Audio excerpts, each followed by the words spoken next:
Sa UV flatbed area video, makikita nyo nasa tabi lang po ng machine yung PC.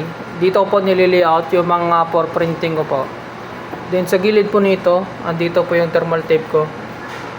Then meron ditong lagayan ng mga pinding UV reports. Then ito po yung aking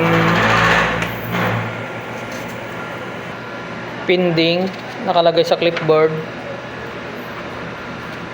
Then nasa maayos naman po siya.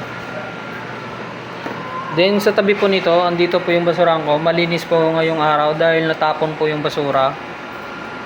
Then lipat tayo dito sa printing area. Ito po yung ang UV flatbed jig, makikita nyo po. May guide po yan. Dito po nilalatag yung planner. Then dito naman po sa maliit yung color on the side na notebook.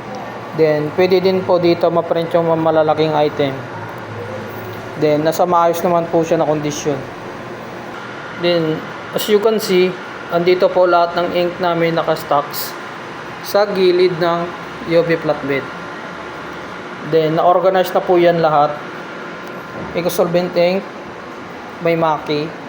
Then dito po sa gilid yung sample sticker ng UV flatbed, maayos po yan. Sa baba, dito po nakalagay yung UV flatbed ink stocks. Nasa maayos na lagayan, then wala din po akong critical stocks. Yun lang po, thank you.